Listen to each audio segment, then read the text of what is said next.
Existe um livro chamado O Peregrino. É um dos livros mais vendidos no mundo. Ele conta a história de um homem chamado Cristão. E esse homem cristão, ele tem um encontro com um cara chamado Evangelista. Nesse livro, cada nome denota uma característica. Cada nome denota uma característica. Por exemplo, tem um cara chamado Hipocrisia, tem uma mulher chamada Boa Vontade.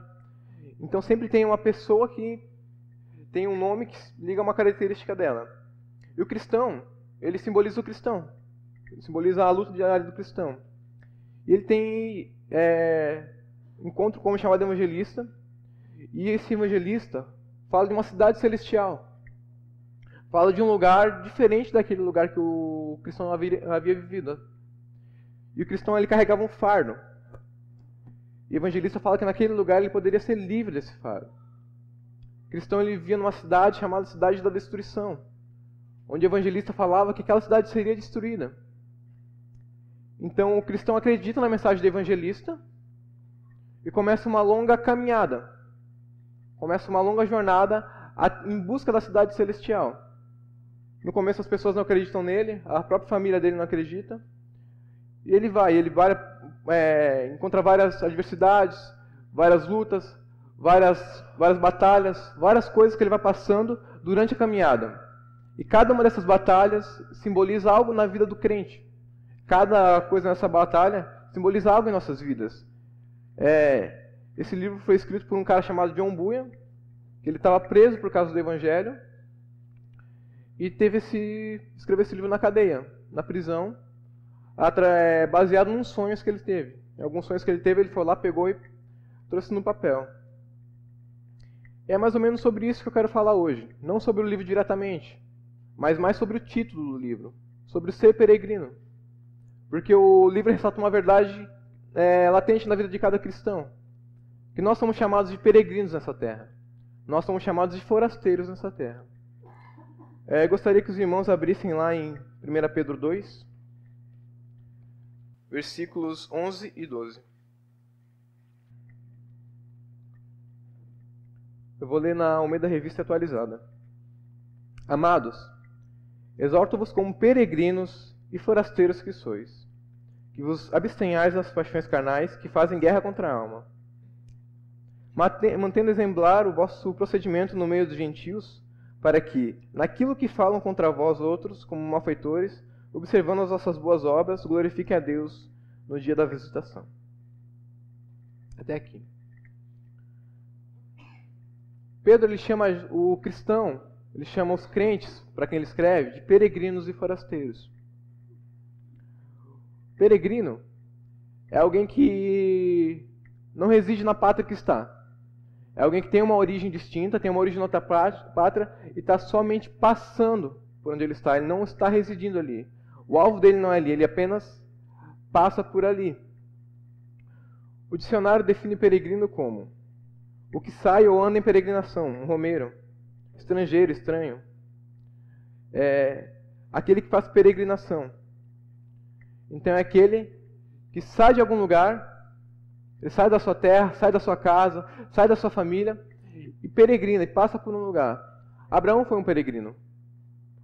Deus manda Abraão sair da terra dele e até a terra de Canaã. Ele tinha um destino, tinha uma origem e tinha um destino. O tempo que ele levou entre um e outro, essa foi a peregrinação que ele teve. E é interessante que a palavra que é usada aqui nesse texto para peregrino, ela traz a ideia de alguém que não tem direito à cidadania. Alguém que vive numa terra, mas que não tem direito à cidadania. A cidadania é algo que é apoiado em dois pilares. É apoiado em dois alicerces: direitos e deveres. A cidadania envolve direitos que a lei me dá, coisas que eu tenho direito, como saúde, educação, alimentação, tudo isso, segurança, e deveres, coisas que eu tenho que fazer. Então o peregrino, ele é aquele que não tem direito de cidadania. E nós somos peregrinos. Nós estamos vivendo nessa terra, nós estamos passando por aqui, mas é como se nós não tivéssemos direito à cidadania. Na verdade, a nossa cidadania é uma cidadania celestial. É uma cidadania que vem de outro lugar, que vem do céu. Sendo assim, nossos direitos e deveres estão apoiados no céu. Aquilo que nós podemos e devemos fazer não é baseado no que o mundo dita, não é baseado no que a sociedade dita, não é baseado no que as pessoas falam, mas sim no que Deus fala. O que rege a cidadania de alguém, o que delimita a cidadania de alguém num país, é a sua Constituição. A Constituição traz direitos e traz deveres. A Constituição é escrita em favor do povo, para que haja ordem no país e cada um saiba como se comportar, como agir, até onde posso ir e aquilo que é meu de direito. E o crente ele tem uma Constituição. Qual que é a nossa Constituição? A Bíblia Sagrada. A Bíblia Sagrada mostra os nossos direitos e deveres. Mostra aquilo que nos é por direito, aquilo que nós temos. Por exemplo, a Bíblia fala que nós somos herdeiros do reino celestial. Esse é um direito que todos nós temos. Esse é um direito que todo filho de Deus tem. Herança no reino celestial. Fazer parte daquilo que Deus tem. Então nós não vamos apenas estar lá de favor no céu. Chegar lá como se fosse um parente que vem de longe e fica um tempo lá. Não, aquilo lá vai ser nosso. Vai ser de cada filho de Deus. Cada um vai ter o direito de ter propriedade celestial. Outro direito que a palavra de Deus nos diz é que aquele que crê tem o direito de ser feito filho de Deus. Então, a partir do momento que nós cremos em Deus, cremos em Jesus Cristo, Ele nos dá esse direito de sermos feitos filhos de Deus. E por isso nós participamos da herança dEle. Por isso nós participamos daquilo que Ele tem nos dado. Mas assim também nós temos deveres, junto à palavra de Deus. A palavra de Deus nos traz várias orientações, nos traz várias instruções, várias coisas que nós podemos e não fazer, várias coisas que nós devemos ou não fazer. Eu sou assim, eu creio que a maioria é assim. Nós somos muito bons em exigir nossos direitos, mas na hora de realizar aquilo que nós devemos, muitas vezes a gente não tem o mesmo prisma, a gente não tem o mesmo fervor de exigir aquilo que eu posso fazer. Nós apenas queremos aquilo que nós temos por direito, mas não aquilo que nós devemos fazer. E como crentes, como cidadãos do reino celestial, nós temos que ter um prisma completo disso. Não apenas se apropriar das bênçãos da palavra de Deus, daquilo que ela fala, mas também nós temos que observar aquilo que ela nos indica para fazer, qual o caminho que ela nos sinaliza. Porque hoje em dia, a gente vê nas ruas, nas praças, ser vendido o evangelho apenas de direitos, onde você pode chegar até Deus e exigir o que é seu, onde você tem o direito disso e tem o direito daquilo, onde você tem o direito de ser feliz, mas esse direito de ser feliz que é pregado por aí é um direito onde esquece de todos os deveres. Nós temos o direito de ser feliz, mas a verdadeira felicidade é baseada em Deus, onde os direitos que nós temos, os deveres que nós temos se unem em perfeição. Só ali. A boa e perfeita e agradável vontade de Deus é experimentada nisso, quando o crente entende os seus direitos, a sua posição perante o reino celestial e os seus deveres, aquilo que ele deve fazer. E assim ele consegue ter muito mais sentido na sua vida. Mas a palavra não nos chama apenas de peregrinos, mas chama também de forasteiros. Então, forasteiro não é nada mais, nada menos do que alguém de fora, um estrangeiro. E é interessante que um estrangeiro você identifica de primeira. É fácil você identificar, você não precisa de muito tempo para saber que aquela pessoa não é daqui. Por exemplo, é só você conversar um pouquinho com a Julie para você perceber que tem alguma coisa de diferente nela. Por mais que ela esteja algum tempo no Brasil, apresenta alguma diferença. Não apenas na maneira de falar, mas a mente dela é diferente, a maneira dela ver as coisas é diferente, o jeito dela se comportar, as preferências, os gostos. Tudo que envolve o ser dela é diferente, porque ela não faz parte do Brasil. Ela está aqui no Brasil, está há muito tempo, mas o coração dela ainda é americano, a mente dela é americana. E não há nada de errado nisso. E assim é com o crente. O crente ele está aqui, mas ele é tido como forasteiro. A nossa mente tem que ser uma mente celestial. O nosso coração tem que ser um coração celestial. A forma que a gente enxerga o mundo deve ser uma maneira que a palavra de Deus ensina. A nossa mente tem que ser a mente de Cristo. O nosso pensamento tem que ser o pensamento de Deus. Aquilo que Cristo nos ensinou, aquilo que Cristo é, hoje tem que ser experimentado. É interessante porque Deus ele não manda apenas a palavra de Deus, um monte de regras e diz, agora peguem isso e vivam da sua maneira, deem um jeito de se virem. Não, Deus envia o Espírito Santo. E agora não somos mais nós que vivemos, mas Cristo vai vivendo na gente. E essa maneira diferente de ser vai brotando cada dia na gente, vai brotando cada dia no interior de cada cristão. Porque o Espírito Santo hoje mora em cada um. O Espírito Santo mora, habita na mente de cada um. Por isso Paulo nos manda ter a mente de Cristo. Ter um coração voltado para Ele. Porque o Espírito Santo habita e cada dia mais nós vamos tomando essa forma. É uma obra sobrenatural de Deus. Então nós temos que observar se as pessoas aí fora têm nos visto como estrangeiros. Se a gente tem apresentado alguma diferença. Porque a palavra de Deus ela sinaliza claramente que o mundo é inimigo de Deus. Que o mundo é inimigo da palavra de Deus. Porque o mundo é um sistema onde Deus é loucura. Onde os padrões de Deus são loucura. O mundo é um lugar onde Deus é estranho. Onde Deus não reina. E sendo assim uma pessoa onde Deus reina, ela apresenta diferença. O reino de Deus não é apenas construções. O reino de Deus não é apenas o céu. Mas o reino de Deus é cada coração, onde Deus reina.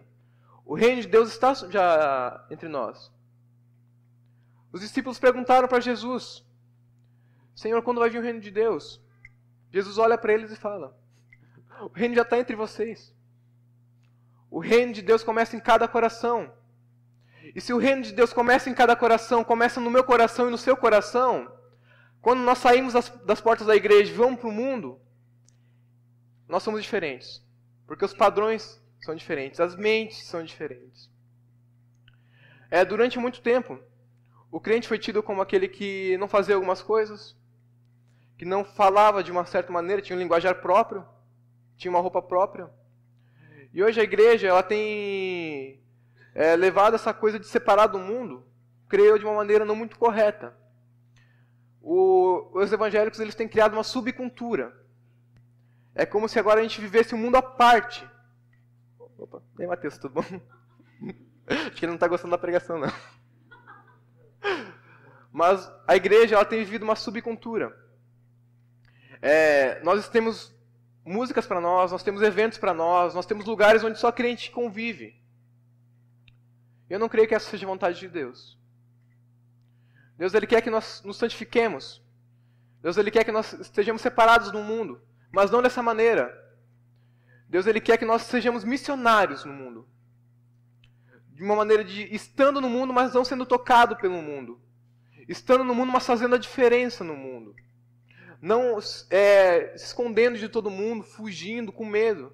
Mas pelo contrário, com um espírito de ousadia. Com o espírito de avanço. Com o espírito de ir para o mundo e fazer a diferença. Com o espírito de ir para o mundo e viver uma vida diferente. Provar que é possível viver a palavra de Deus na prática. Essa é a maneira certa. Onde no nosso trabalho, onde na nossa faculdade, onde no nosso dia a dia as pessoas conseguem ver a nossa diferença. O ser separado do mundo tem muito mais a ver com o coração do que com o local, do que com o exterior. O nosso coração, principalmente, tem que ser separado do mundo. Porque se o nosso coração e nossa mente forem separados dos padrões do mundo, todo o resto vai ser. Nosso coração flui a vida. Nosso coração flui a nossa vida. Nossa mente flui em nossas atitudes. Então não adianta apenas a gente combater atitudes. É necessário ver o nosso coração, sondar a nossa mente, ver o nosso interior, ver aquilo que está de errado aqui e assim trabalhar em cima disso. Mas o que implica então isso? Ser um forasteiro, ser um peregrino. Pedro salienta duas coisas aqui. A gente deve abster das concupiscências carnais que combatem contra a alma e que a gente tem um viver honesto perante os gentios. Eu creio que esses dois pontos, eles resumem a vontade de Deus para a igreja. Que Deus ele quer uma igreja santa, pura, uma igreja que se santifique, que busca o Senhor, que renuncia ao pecado, e uma igreja missionária. Então esses dois pilares são a vontade de Deus para a igreja no geral. Então se abster das paixões carnais é um chamado para a santidade. É um chamado para ser santo. É um chamado para ser mais parecido com Jesus. E eu acho que o maior problema da nossa luta de santidade, às vezes, nossa falta de busca de santidade, começando pela minha, é que a gente não enxerga o pecado como Deus enxerga. Tem um escritor que fala, não lembro qual que ele diz assim, que nós não tratamos seriamente com o pecado, meio que parafraseando, nós não tratamos seriamente com o pecado, porque nós não vemos o pecado como Deus vê. Porque Deus ele vê o pecado como uma ofensa mortal, como algo extremamente ruim.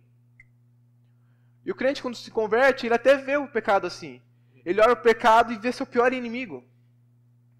Mas, passando o tempo, a gente vai se acostumando com o pecado. Aquelas coisas que antes nos incomodavam, param de nos incomodar. Aquelas atitudes que a gente tinha deixado, agora voltam, começam a florar de volta. Por quê? Porque o pecado já não parece um inimigo. É alguém que a gente não se dá tão bem, mas a gente está ali se comunicando com ele, daqui a pouco a gente faz amizade, chama ele para tomar uma coca. A gente começa a viver o pecado de volta de uma maneira amigável, se acostumar com o pecado. Se você pega uma rã e joga numa água fervendo, ela pula na hora. Você não vai conseguir fazer sopa de rã ali. Mas se você quiser fazer uma sopa de rã boa, pega uma rã e bota na água fria. E liga a água, e liga o fogo. Deixa devagarzinho a água esquentar. A rã não vai sair dali. A água vai esquentar, vai ferver, e a rã vai continuar da mesma maneira. Quer dizer, ela vai morrer. Não vai continuar da mesma maneira não, ela vai morrer mesmo. Porque isso foi algo gradativo. Porque ela começou a se acostumar com aquela panela, não sentiu a diferença no impacto. E o pecado assim, às vezes, é na nossa vida. A gente começa a se acostumar com o pecado, se acostumar com as coisas que antes nos incomodavam. John Wesley ele fala de uma coisa interessante. Me dê 100 homens que nada queiram senão a Deus, e nada temam senão o pecado, eu vou abalar o mundo. Então o crente ele deve viver uma luta intensa contra o pecado. Mas agora, como é que a gente vai descobrir o que é pecado? Como é que eu vou descobrir o que é errado? Como é que eu vou descobrir o que agrada a Deus e o que não agrada? Logo eu, um pobre pecador, com um coração mais enganoso do que não sei o quê. Coração desesperadamente enganoso. A palavra não fala nem que o nosso coração é enganoso. Ele chama de desesperadamente enganoso, sabe? Aquele cara que está doido para fazer alguma coisa. Doido para enganar, doido para meter a mente em fria. Como é que eu sei disso? Da mesma maneira que eu conheço meus direitos e deveres. Através da palavra de Deus. A palavra de Deus não é apenas um livro de regras. Mas é o próprio caráter de Deus escrito aqui.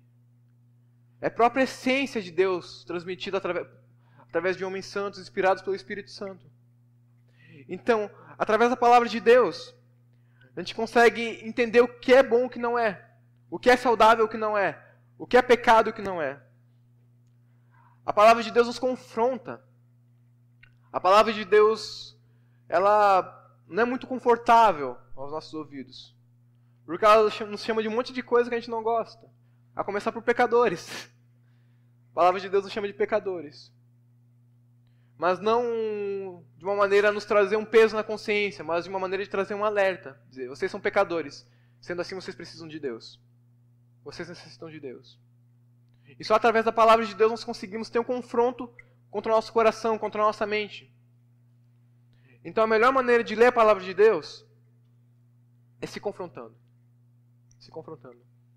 Hernandes Dias Lopes diz que o sermão mais difícil de um pastor pregar é aquele que ele prega para ele mesmo. Porque esse é difícil. O sermão mais difícil que eu prego é aquele que eu prego para ele mesmo. Porque eu sei as minhas dificuldades, eu sei as áreas onde eu preciso evoluir. E é complicado. É complicado. Não estar no seminário não nos torna mais santos. Pelo contrário, a gente continua pecador como todo mundo, nesse estado da graça de Deus. Mas através do Espírito Santo a gente consegue lutar contra o pecado. A gente consegue ter esse confronto. Então a luta contra o pecado, ela começa em ter uma consciência do que é pecado. Em ter uma consciência do que é certo e errado. Através da palavra de Deus, da iluminação do Espírito Santo. E depois uma disposição de lutar contra o pecado. Daniel colocou em seu coração buscar ao Senhor. Então Daniel, a partir do momento que ele propôs em seu coração, ele conseguiu fazer isso. Então a igreja do Senhor Jesus Cristo, ela precisa propor em seu coração lutar contra o pecado. Precisa propor em seu coração lutar contra isso. É a parte mais difícil. Porque a gente vai propor um coração que é o quê? Que eu acabei de falar, desesperadamente enganoso. Então só através de Deus, só através de Jesus Cristo, de comunhão com Ele, é que a gente consegue essas coisas. A luta pelo pecado não é uma luta particular da minha carne, da minha força, mas é uma luta onde eu me aproximo de Deus, e em Deus eu consigo lutar contra o pecado. E em Deus eu consigo força para lutar contra tudo isso. Porque a verdadeira batalha espiritual acontece aqui dentro. Na carne contra o espírito. Nosso interior. Naquilo que eu sei que é certo, mas na hora de fazer às vezes eu não faço. Desse desejo de querer fazer o bem, mas às vezes na hora de praticar o bem eu não consigo. Essa é a nossa luta interior. Essa é a nossa batalha diária de cada dia. Mas nós devemos progredir. Nós devemos buscar esse padrão. Então, outro ponto que Pedro também nos chama é que nosso viver seja honesto entre os gentios. Então, a gente deve viver uma vida santa, viver uma vida reta, viver uma vida que reflita a glória de Deus. As pessoas aí fora, às vezes, não paravam para ouvir uma pregação. Às vezes a Bíblia é apenas como um enfeite, as pessoas não leem. Mas a vida de cada crente as pessoas veem. A vida de cada cristão as pessoas veem. É só as pessoas saberem que você é cristão para se orarem de uma maneira diferente. Porque se você pisou na bola, pô, o cara é crente. Como é que o cara crente vai fazer isso? Como é que o cara crente vai viver dessa maneira, vai agir dessa maneira? Então nós, como cidadãos, como peregrinos, nós levamos não somente o nosso nome. Quando eu faço alguma coisa de errado, não é apenas o Alisson. Não é apenas o seminarista. Mas é o Filho de Deus. É o Alisson que é crente. É o Alisson que é cristão. Então, quando eu faço alguma coisa de errado, eu estou manchando também o nome de Jesus Cristo. Eu estou dando um mau testemunho, não somente para mim, mas para o reino de Deus. Porque as pessoas aí fora não conseguem fazer essa separação. Elas não entendem a separação entre a minha vida e a vida religiosa. Entre o que é o Alisson e Deus. Eles colocam tudo num pacote só. Então, quando nós damos mau testemunho, nós estamos fazendo algo contra o reino de Deus. Jesus nos chama para ser sal e luz. Para ser a diferença. Para iluminar o mundo. Para dar sabor ao mundo. O mundo está em trevas. O mundo está na escuridão. O mundo jaz no maligno. O mundo está morto no maligno. E Deus nos chama para ser a luz, para ser o sinal, para sinalizar onde Jesus Cristo está. Para que as pessoas vejam nossas boas obras, para que as pessoas vejam nosso exemplo e glorifiquem a Deus. E olhem para Deus e digam, nossa, esse cara tem um Deus que é diferente. O que esse cara está vivendo, eu também quero viver. O que ele tem, eu também quero ter. Alguma coisa diferente há nele. A nossa luz tem que ser resplandecida. A maior dificuldade nossa, às vezes, é isso. É conseguir entender que a nossa vida religiosa não é fechada em 4 paredes. Não é fechada aqui. A nossa vida religiosa é em todo o mundo. Não existe secular e sagrado. Tudo deve ser sagrado. Tudo deve ser santo. Tudo deve ser para Deus. Em tudo trazer a glória de Deus. Em tudo levar Deus a ser glorificado. Em tudo fazer Deus ser exaltado. Para que as pessoas olhem. Para que as pessoas vejam e glorifiquem a Deus. Os escritores de Pedro, eles estavam vivendo momentos difíceis. Eles estavam vivendo um monte de perseguição. Não era uma perseguição oficial do império, mas só o fato de eles serem cristãos já tinha algumas coisas, trazia alguns problemas. Porque eles tinham um culto que era separado, era um pouco diferente. A ceia era exclusivamente para cristãos, então eles faziam uma reunião fechada. E as pessoas ficavam especulando. O que acontece nessa reunião? E começaram a sair boatos sobre cristãos.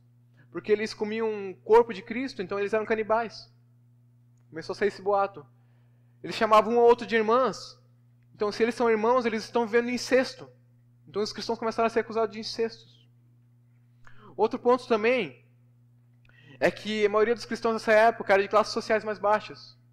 Isso causava alguns problemas para eles. Então, eles viviam muitas dificuldades, eles tinham muitos problemas. Tanto pela sua religião, porque também eles tinham que se abster de algumas coisas que eram socialmente aceitas, religiosamente, no Império Romano. Eles tinham que deixar de lado por causa da sua religião, por causa da sua fé. Por causa disso eles eram perseguidos. Então eles estavam vendo sobre imensa pressão. Sobre imensa pressão. Então às vezes a gente acha que para nós é muito difícil viver o Evangelho. Mas sempre foi difícil viver o Evangelho. Nunca foi difícil viver a fé cristã. Nunca foi fácil, perdão. Nunca foi fácil viver a fé cristã. Sempre foi uma luta. Sempre foi difícil. Sempre foi labutoso. Mas imensa perseguição, Pedro fala para que eles testemunhem. Para que eles que as obras dele sejam vistas perante os gentios. Então a gente aprende aqui que o testemunhar de Cristo, que viver uma vida reta, não depende apenas das circunstâncias. Porque eu não consigo, mas eu chego lá, meu chefe me enche o saco e quando eu vejo já falei alguma coisa para ele. Mas você não conhece minha família é complicada. Independente das situações, nós temos que buscar testemunhar. Nós temos que buscar proclamar o Evangelho, buscar viver uma vida diferente, buscar viver uma vida de santidade. Porque a grande marca do cristão não é que ele tem êxito em tudo isso. Porque às vezes a gente fracassa. Nós somos homens falhos. Mas a questão é a disposição do nosso coração. Se nós estamos lutando para que isso seja real na nossa vida. Nós estamos lutando para que isso seja verdadeiro em nossa vida. Então nós precisamos viver honestamente. A igreja de Atos dos Apóstolos, ela caiu na graça do povo. A sociedade via ela de uma maneira diferente. Queria te perguntar nessa noite, como que a sociedade tem visto a igreja do Brasil hoje? Como que a sociedade vê a igreja? Qual que é a imagem de crentes que eles têm? É alguém que faz alguma diferença? Será que tem sido isso?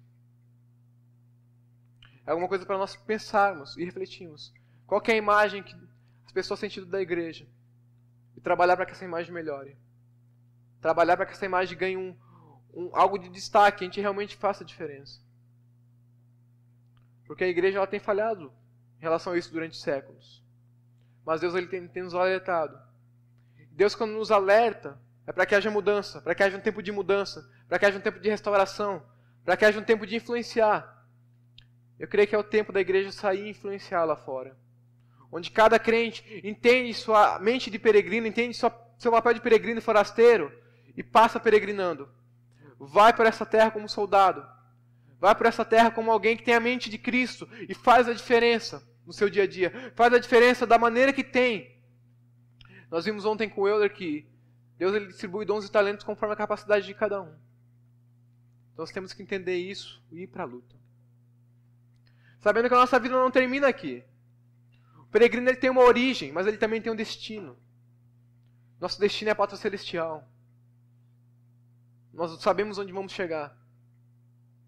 A gente pode comparar isso a... Eu sempre quando eu venho aqui eu falo da horta, né? Porque eu trabalho lá. Falar de volta da horta aí para manter a tradição, então. Como que a gente planta alface? Pelo menos lá no seminário é assim. A gente tem umas tábuas de isopor desse tamanho, com vários furinhos, parece uma bandeja de gelo. Seu Zeca, que é o cara que cuida da roça, põe a terra e põe várias sementinhas.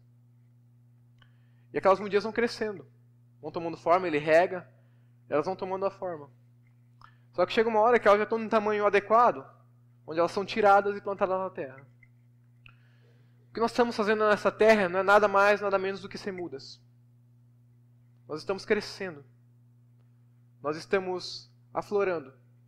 Vai chegar um dia onde Deus vai pegar, vai tirar a gente da bandejinha aqui, que é a nossa vida, e vai plantar a gente numa pátria celestial, numa terra onde a gente vai crescer e vai desenvolver, vai encorpar e ser aquilo que era para a gente ser desde o início. Só que enquanto a gente não chegar lá, nós estamos desenvolvendo. Nós estamos desenvolvendo, nós precisamos desenvolver. Se uma muda murcha, se uma muda morre, ela não é transplantada. Ela é descartada. A muda, ela precisa desenvolver. Ela apenas passa pela bandeja, assim como nós apenas passamos. Então tudo que nós temos nessa vida tem que ser usado como recurso para Deus, para proclamar o reino dele. Nós somos soldados. Nós estamos aqui apenas de passagem, numa grande peregrinação. Um dia nós vamos avistar a pátria celestial. E todo mundo vai chegar junto. A gente vai ver que valeu a pena a peregrinação. Valeu a pena passar por essa terra. Valeu a pena as dificuldades. Um dia a gente vai olhar para aquela pátria e a gente vai ser recebido de braços abertos pelo Pai. A gente vai conseguir encontrar realmente o descanso merecido da gente. Mas até lá a gente deve enfrentar isso com uma mente de peregrino. Mantenha isso na tua mente. Mantenha isso na tua mente. Nossa vida, ela é eterna. Aqui é passageira. Há de chegar um momento onde a gente vai se encontrar com a eternidade. Que a gente se encontre com os braços do nosso Senhor. Vamos orar, igreja? Senhor, coloco diante do Senhor nossas vidas. Senhor, Tu sabe melhor do que ninguém as dificuldades que cada coração passa, Deus. Como é difícil, às vezes, viver isso que eu preguei agora. Senhor, nós precisamos do Senhor urgentemente, Deus. Senhor, eu creio que era a Tua vontade que nós vivamos como peregrinos. Se não fosse assim, o Senhor não teria colocado em Tua palavra, Pai. Então, coloca isso em nossa mente, coloca isso em nosso coração. Amadurece a nossa ideia, Pai. Desenvolve isso em nós. Espírito Santo, nos enche. Enche o coração, Pai, da vontade realmente de estar com o Senhor, Pai. De ter uma pátria celestial. Nos enche da convicção, Pai, de que somos apenas passageiros dessa terra, Deus. Ajuda cada um nas suas lutas, nas suas dificuldades, Deus. Que todos nós consigamos nos apoiar no Senhor, Pai. Nos apegar a Ti, Pai. Confiar em Ti. Acreditar em Ti, Deus. E descansar, Pai. Seja o nosso refúgio e nosso descanso, Pai. Seja o nosso Salvador e nossa luz. Louvado seja o Senhor, Pai. Obrigado por tudo, Paizinho. Em nome de Jesus.